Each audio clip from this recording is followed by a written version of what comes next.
राजस्थान में सियासी संकट अब और भी ज्यादा गहरा चुका है। साल के अंत में विधानसभा चुनाव होंगे और इन विधानसभा चुनाव से पहले मौजूदा मुख्यमंत्री अशोक गहलोत और पूर्व डिप्टी सीएम सचिन पायलट के बीच सियासी जंग अब एक नया मोड़ ले चुकी है। अपनी ही सरकार के खिलाफ मोर्चा खोल दिया है पायलट ने। अब पायलट को समझाने बुझाने की कोशिश की जा रही है, पायलट को प्रस्ताव दिए जा रहे हैं, लेकिन पायलट यहाँ पर डंके की चोट पर अपनी बात भी रख रहे हैं। इस खास रिपोर्ट के जरिए एक बार फिर से आपको जानकारी देने जा रहे हैं कि एक बार फिर से उन्होंने खुलकर अपनी बात रखी है और कांग्रेस लीडरशिप को लेकर उन्होंने सवाल यहां पर जब पूछे गए तो उन्होंने खुलकर अपनी बात रखी। उनका कहना रहा यहां पर सीएम पद की दावेदारी को लेकर, उनका कहना रहा है यहां पर राजस्थान कांग्रेस की लीडरशिप को लेकर।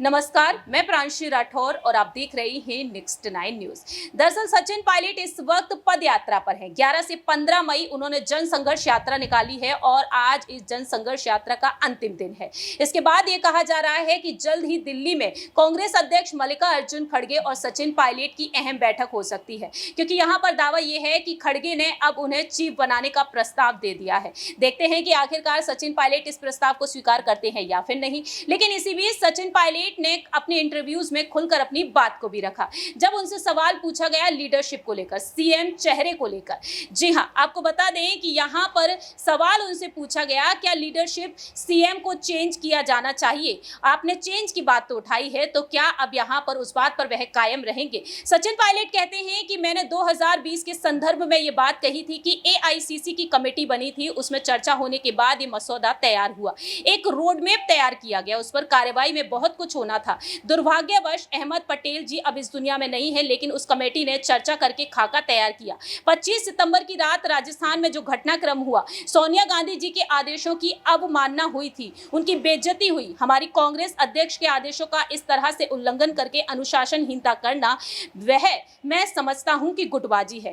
कांग्रेस लीडरशिप की तौहीन करना गुटबाजी है, उस पर आत्मचिंतन करना चाहिए। जिन लोगों को नोटिस दिया उन पर अब तक कोई कार्रवाई क्या हुई, ये सोचने वाली बात है। अनुशासन सब पर बराबर लागू होना चाहिए। 25 सितंबर की रात जो घटनाक्रम हुआ, इतिहास में आज तक ऐसा नहीं हुआ, इसका जिम्मेदार कौन है। विधायकों से इस्तीफे दिलवाकर अपनी ही सरकार को गिराने की कगार पर कौन ले गया, किसके दबाव में काम हुआ, उस पर पार्टी को सोचना चाहिए।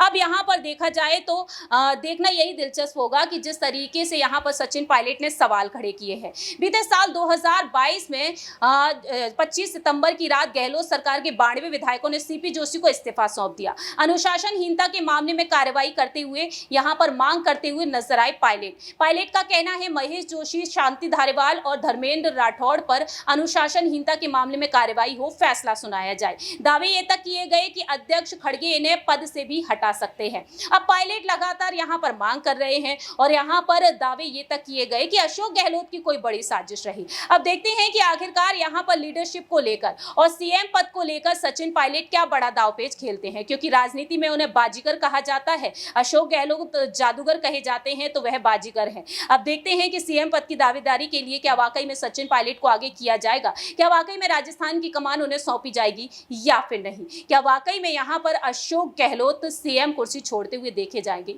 या फिर नहीं। इस खास रिपोर्ट में इतना ही। बाकी की तमाम अपडेट्स के लिए देखते रहिए नेक्स्ट 9 न्यूज।